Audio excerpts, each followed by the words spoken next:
OG Anunoby got his shot back. The Knicks cruised on offense and made it look even easier than the 139 to 125 final score would indicate. We're talking about it right now on Locked On Knicks.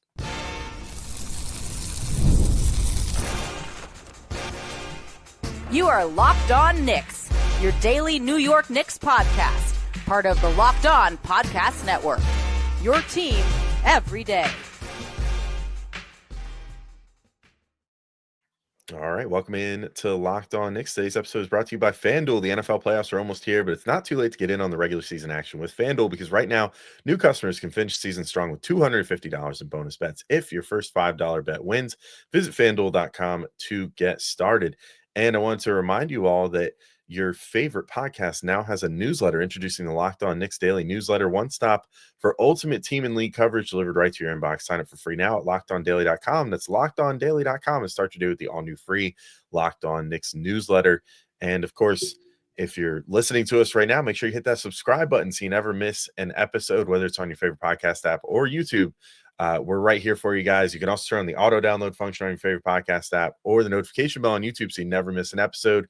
Even on holiday weeks, we're typically here for you guys 5 days a week, including this lovely episode with myself, Alex Wolf. I'm editor-in-chief at Knicks site, The Strickland. You can find Strick.land, and he's Gavin Shaw, your favorite play-by-play broadcaster's favorite play-by-play broadcaster, and the Saturday host of the Locked On NBA podcast.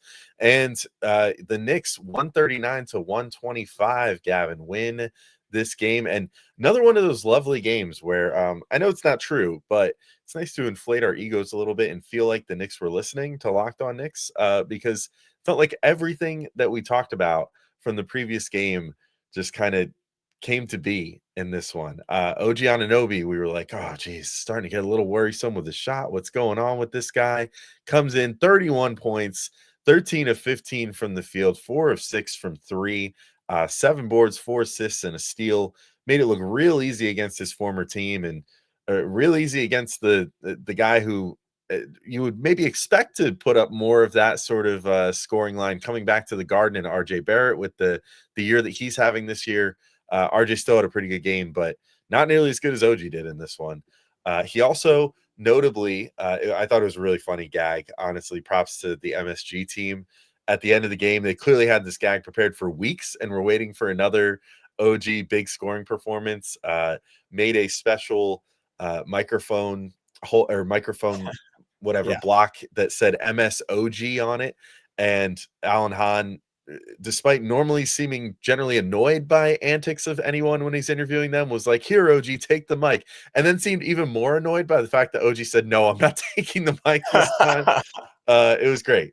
I will say, with all the incredible things that have happened on the court this year, Cat screaming at him after he did his second time, stop taking the mic, was probably my single favorite moment of the Knicks season so far. Well, that, and then today, Josh Hart, Payne, and Deuce, I think, one other person lined up there. 3 people just like pushing the mic towards him, just be like, take the mic. And he was like, no, I'm not taking the mic.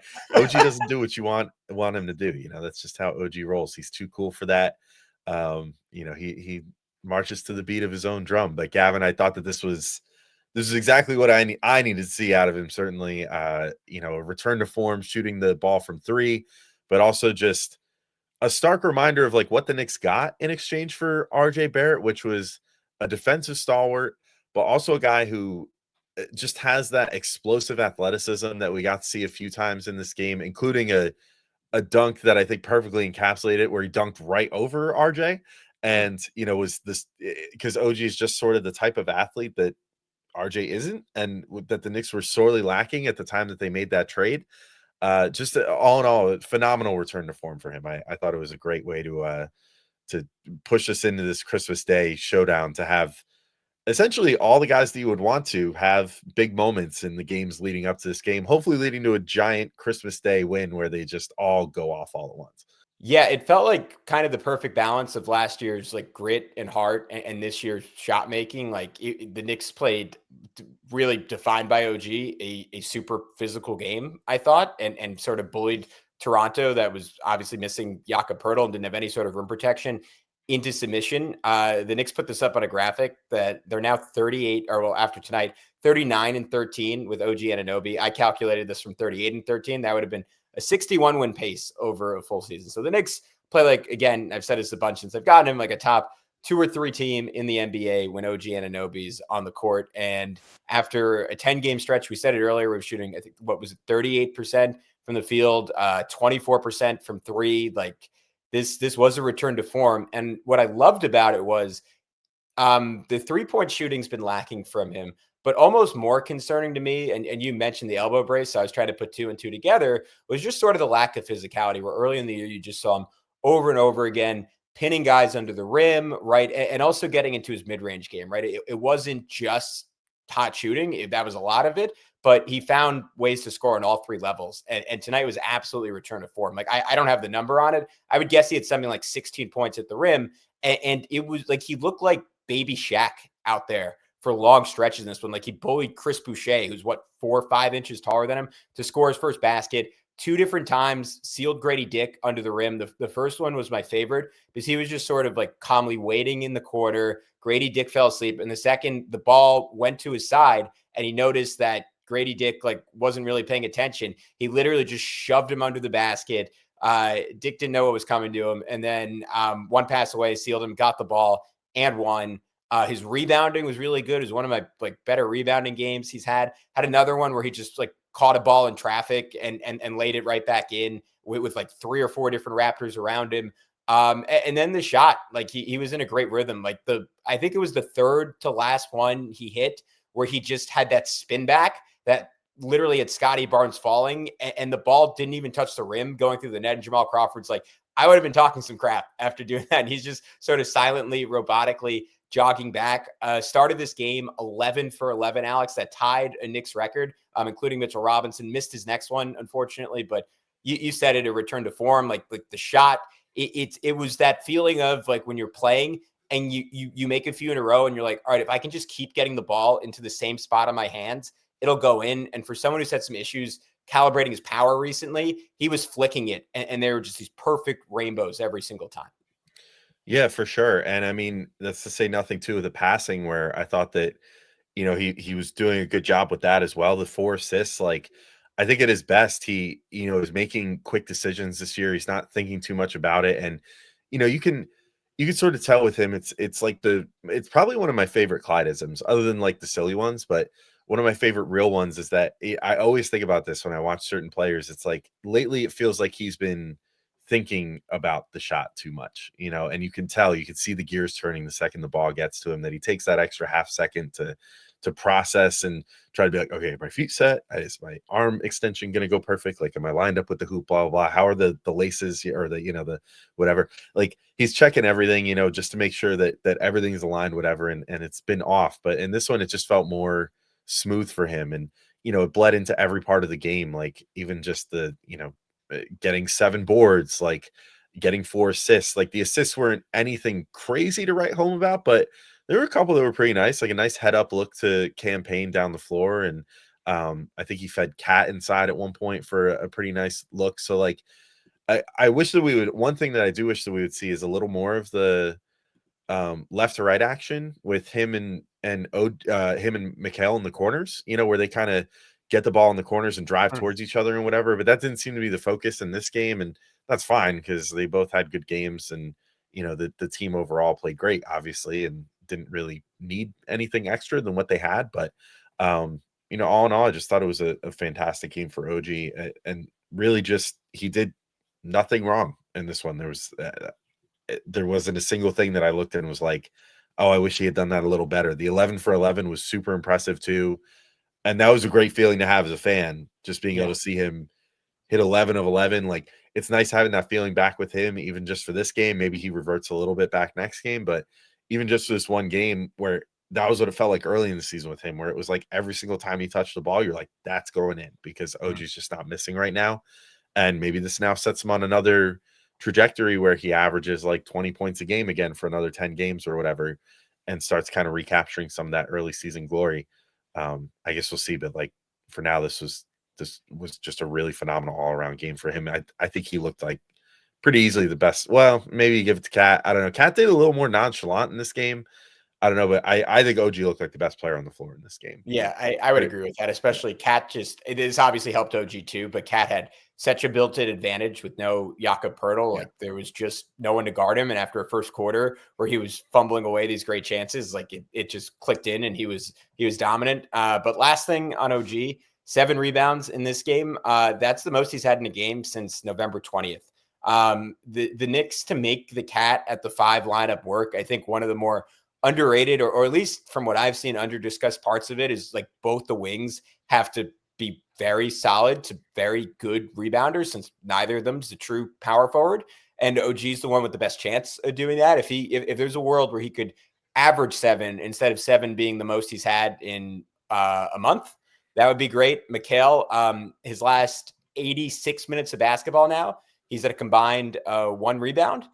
So the Knicks need more, but this is not a night to complain about somewhat niche areas of the game. It is a night to celebrate. We'll come back. We'll celebrate Karl-Anthony Towns. We'll celebrate the fact that the Knicks got it done without Jalen Brunson. They had a 20-point lead without him scoring a basket into the second quarter, and the bench finally clicking. We'll talk about all that and more, all that and more, and much more. I don't know what I'm trying to say. I'm going to head to break. We'll talk to you soon.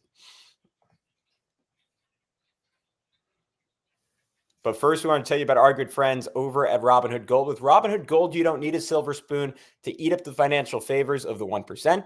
Robinhood Gold allows others to get the rates and perks usually reserved for the high society. Now, the resourceful individual with Robinhood Gold can earn the very liberal rate of 4.25% APY on uninvested cash and be rewarded with a handsome 3% retirement boost on IRA account contributions. Robinhood Gold provides the privileges of a high net worth for any net worth. These generous benefits are now available for only $5 a month. The new gold standard is here with Robinhood Gold. Sign up at Robinhood.com/gold. Terms apply for product-specific disclosures. Visit Robinhood.com/gold. Investing involves risk. Rate may change. Gold membership is offered by Robinhood Gold, LLC. All right, I'll leave it to you. You want to hit Cat first? Or you want to hit the bench first? Yeah, let's talk about Cat briefly because I did just want to point out, like, I was pretty impressed, like, well, okay, I shouldn't say impressed, but it was refreshing to see that for a second straight game, he did sort of get into a situation where there was a rookie big that was getting under his skin a little bit, I think, early in the game, but he responded, I think, in a very different way in this game than he did versus the Pelicans, which in the Pelicans, he just kind of, the decision making wasn't great. You know, it wasn't even just like that Misi like really did anything to like completely confound him, but he just seemed confounded regardless. But in this game, I actually thought that Jonathan Mobo, who, like, by the way, I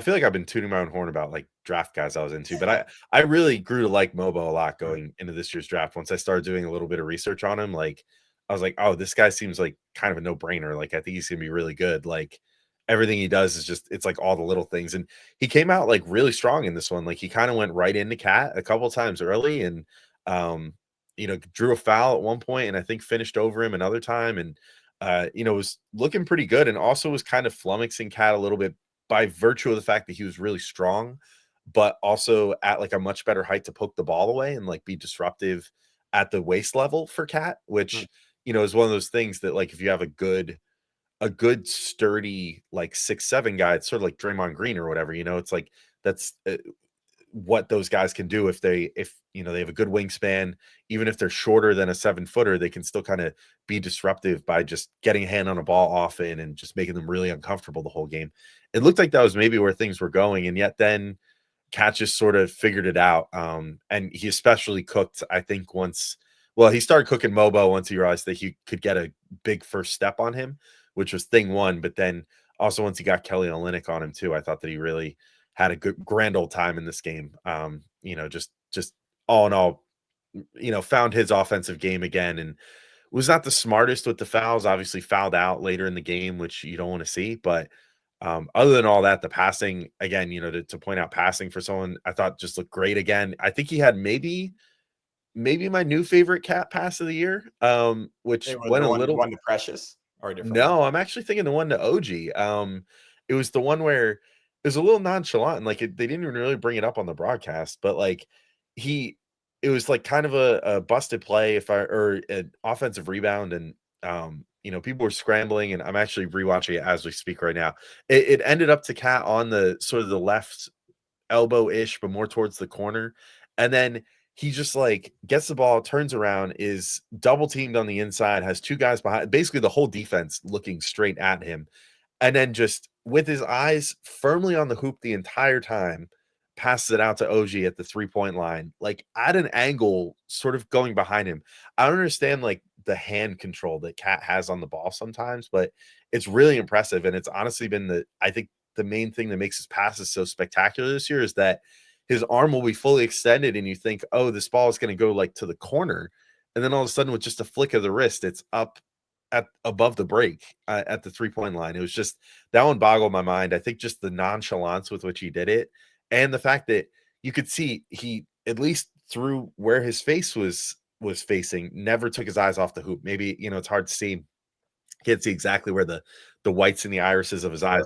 Maybe he did steal a quick glance over towards OG to know, but I just thought that the overall timing precision of that pass was like next level stuff. I thought it was really awesome.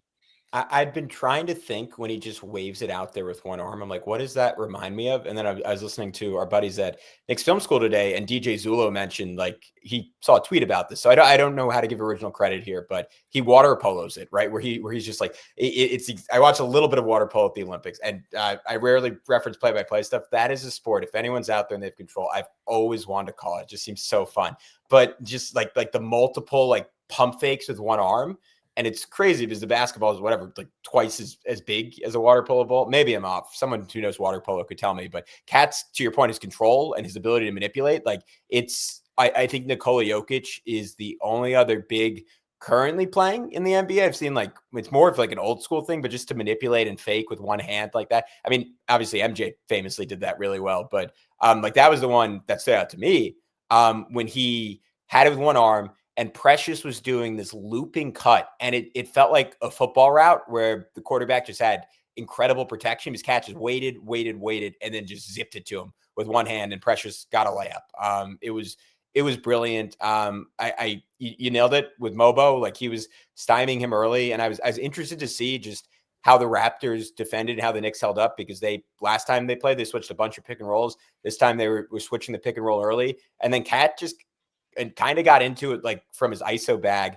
And the play that really got him going was Mobo like gambled and tried to get a steal. And we have to say Toronto was just playing super duper aggressive the whole night. Like they were taking risks you just don't typically see NBA defenses take and gambling for steals. I think knowing they were outmanned, knowing they didn't have much of a chance unless variance just sort of fell in their favor on this particular night. But anyways, Mobo gambled, flew by Cat just sprinted in, got a dunk. And from that point, it was sort of off to the races. Like the drive he had on Olynyk, it looked like someone doing like a sled push, like when you're just doing that workout where he was going and he had resistance or like a resistance band almost where like you're going, and it feels like you're to snap back, but instead Cat just broke the band, got to the rim, got a layup. The passing was great. The shot got going late. It was his 18th straight double-double. That's the fourth longest stretch in Knicks history, and he's already passed the far and away the two greatest big men in Knicks history, arguably the two greatest players in Knicks history,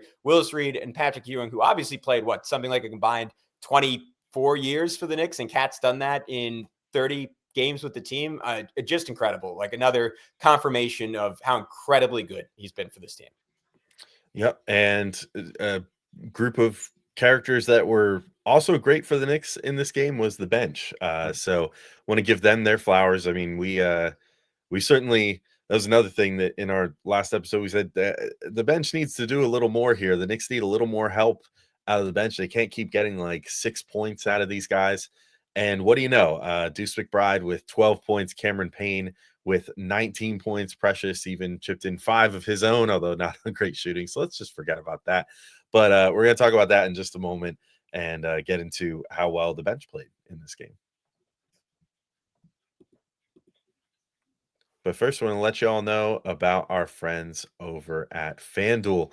And the NFL playoffs are almost here, but it's not too late to get in on the regular season action with FanDuel, America's #1 sportsbook, because right now, new customers can finish the season strong with $250 in bonus bets if your first $5 bet wins. That must have just changed. That's more money than they said the other day. FanDuel has so many ways for you to pick up a W. I love betting on which players will score a touchdown and how many points each team will score. It's thrilling, but let's full disclosure, I got knocked out of my fantasy football playoff today. I'm a little salty about it, so I don't really want to talk about football right now. Let's talk about the Knicks with the Spurs visiting. Currently, the Knicks -9.5 point favorites on Christmas Day. I love the Knicks. I think that's maybe a little generous, considering the Spurs are over 500. Wemby's playing out of his mind right now. I would say bet Spurs against the spread, but I still think the Knicks will win, but I don't think it'll be a 10+ point win. So that's where I would probably throw my $5 right now to try to get all those bonus bets. But of course, that's up to you where you want to put your money. Just visit fanduel.com to join today. That's fanduel.com for your chance at $250 in bonus bets. Make every moment more with FanDuel, an official sportsbook partner of the NFL.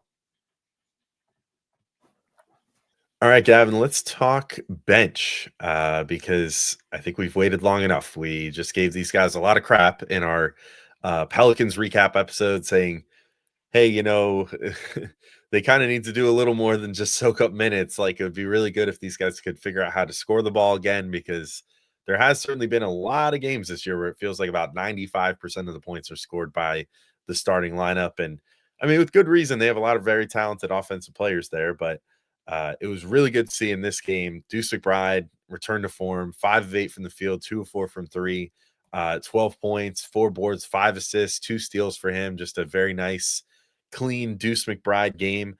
And then Cameron Payne went absolutely bonkers in this one, allowed the Knicks to really win, and not just win, but like dominate the first batch of non-Brunson minutes.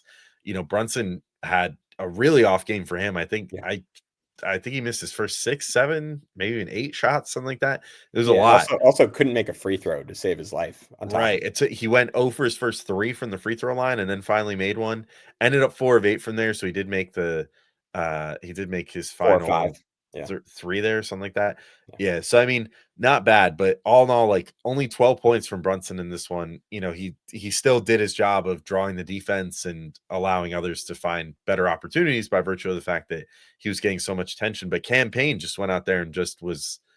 I mean, I think I'm ready to just say this is just the campaign experience at this point. Either he comes out and he makes his first couple threes, then he just goes on a heater and you're going to have a good night with him, or he comes out, he misses his first 2 threes or whatever by like a wide margin, and then he kind of just doesn't shoot as much or shoots so much that Tibbs pulls him.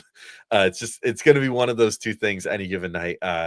In this case, this was the former. In just 15 and a half minutes, he gets 19 points, 7 of 10 shooting, 4 of 7 from 3. Really just a heater of a game for him to score that many points in that many minutes. So the Knicks, I mean, I would say that they needed those. The final score is deceiving. They were up like 30 something at one point in this game and then just kind of let go of the wheel in the fourth quarter. I'm sure Tibbs is going to chew them out about it. But, all in all, really what they needed out of the bench, in particular, Cam Payne and Deuce McBride in this game. Yeah, Cam was exceptional. 19 points was a season high. He had 14 in his initial just 8-minute stint, which is kind of nice to see Tibbs stick with him once he put the starters back in. Like, they had a Brunson, Payne, Hart, OG, Cat lineup that I wouldn't mind seeing more of, like, especially when Payne is in a rhythm. It's really fun to see him play like him, Cat, OG, like as a trio. I'd be curious because the NBA is like 3-man lineup data. I'd be curious to look up what their net rating is on the season. It feels like there's some magic when you get all 3 of those guys on the floor, but the shooting, the quick decision making, like this was everything right from him. Like getting to the rim, had like a great like hustle play late in this game where like he ran down Grady Dick to stop him from getting a layup.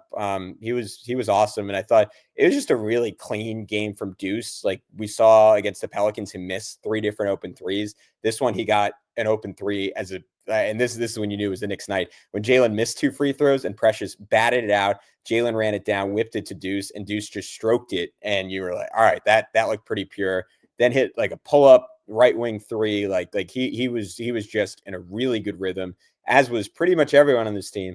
And that's sort of the story for the Knicks right now, unfortunately, until Landry Shamet gets up to speed, and we should shout him out. He played in a Knicks uniform for the first time in a regular season game, first time overall since the preseason, made a shot in his 1 minute.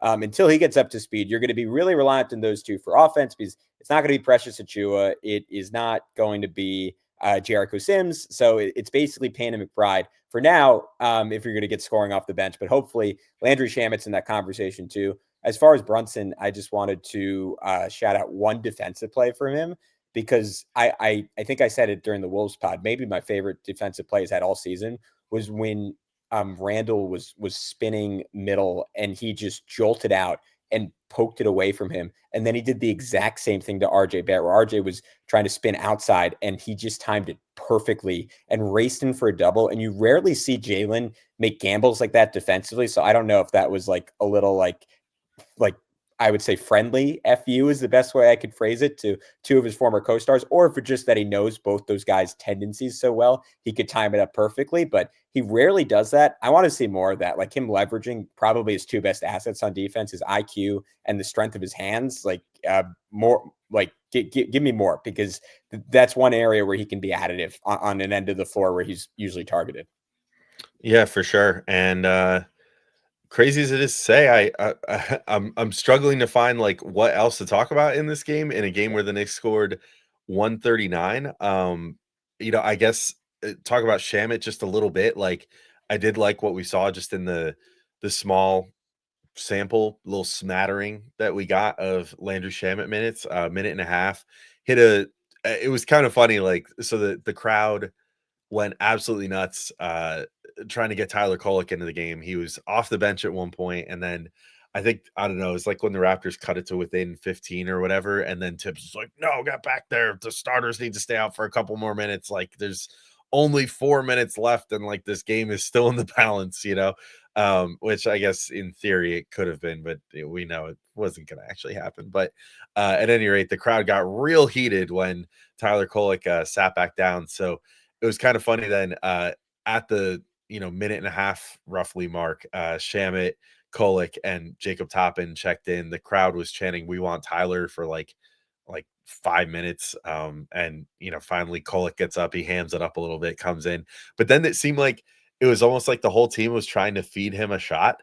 And so like one of those first possessions, they came down and it was just kind of like a game of hot potato between him and Shamet, where like Kolek drove baseline and got towards the corner and then kicked his Shamet like up at the elbow. And Shamet was probably open enough to try a three, like if he really wanted to just be like, let me get some shots up and at an NBA level and see if I can make one. But then kicked it back to Kolek, and then was like, no, I'm not open. And then Shamet, dove in a little further and took a couple dribbles, and right around the free throw line rose up for a nice little kind of like fader there that he swished really nicely. I mean, I'll just say it was a quick sample, but I liked seeing that out of him. The jump shot looks great, considering that he's coming back from a dislocated shoulder.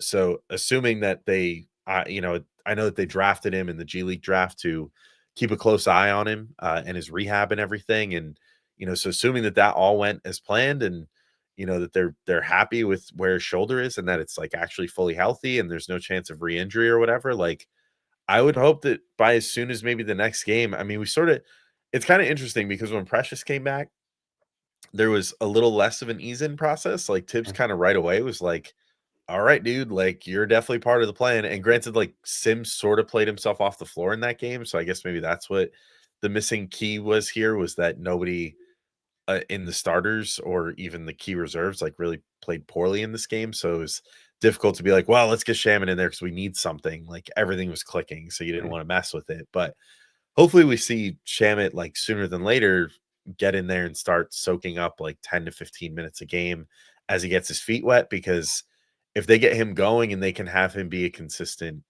I mean, I was just looking at his career numbers just because I was curious, like while you were talking there, and this dude is like, I mean, he's legit. Like, other than last year, which I think we could safely call an outlier year because he's playing for a really terrible Washington team and was only playing 16 minutes a game and, whatever. Like, I think we talk about this enough. Like when guys, situation matters with how good a guy plays or whatever. Yeah. But every other year of his career, no less than 37% from three on pretty much like clockwork, 5 to 6 attempts per year or per game every single year for his whole career. Like this guy is a legit bona fide bench scorer that like if the Knicks, can work on getting him integrated sooner than later, could give them, that valuable rest time that they're looking for a Mikal Bridges, for an OG Anunoby. Like let them take a couple few, extra little breaths, little breathers per game and let them get out of the game for a few minutes at a clip. Like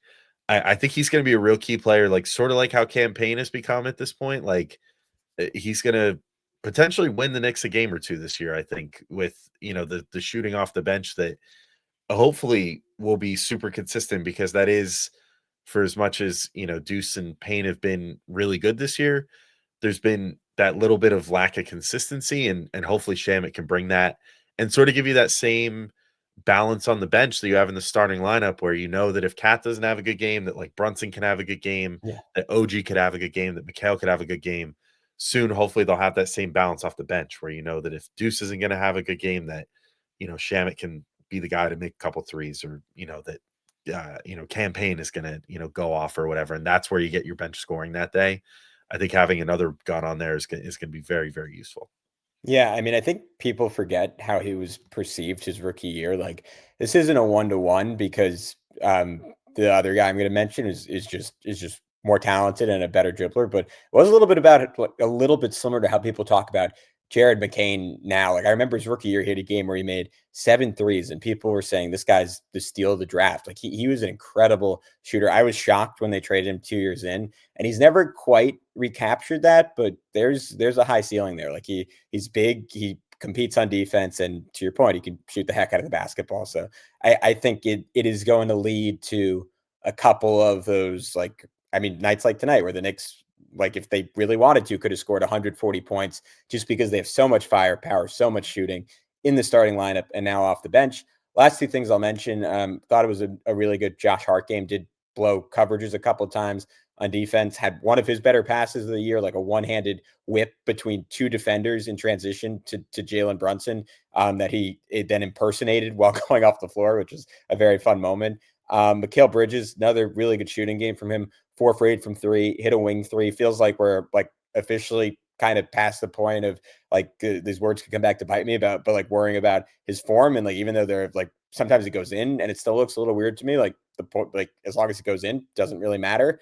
That's all great. I want to see, I mentioned the rebounding. I still want to see better defense from him. I thought RJ was bullying him all night. He held up pretty well against Scotty Barnes. Scotty was making some tough shots, but RJ was getting the rim. RJ's done that to a lot of people this year. That's why he's averaging, like, considering Toronto's supporting cast, a fairly efficient, whatever, 25 points a game. But I just after, I cannot get watching Herb Jones like yesterday out of my head compared to Mikal. And to be fair, Mikal was never the point of attack defender that Herb Jones currently is, and Jones is just transcendent. But we're talking about a guy who finished second in Defensive Player of the Year, and that maybe that guy's gone, and maybe like just after playing a very different style of defense, having different responsibilities on defense, it'll take him half a season to get close to that.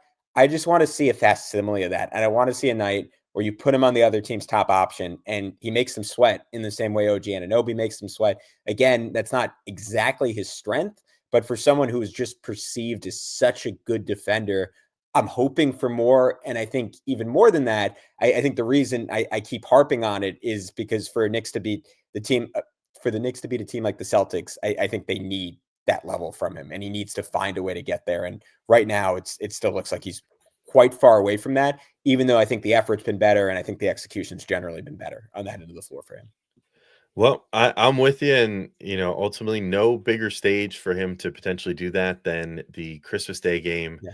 against the San Antonio Spurs. So we'll see if he's able to do that. We're also on Christmas morning. We'll have a present for you all to unwrap. I think we're going to be speaking to Jeff Garcia, who's the host of Locked On Spurs. If you enjoyed our conversation with Ben Beacon of Locked On Wolves last week, hopefully you'll enjoy this one as well.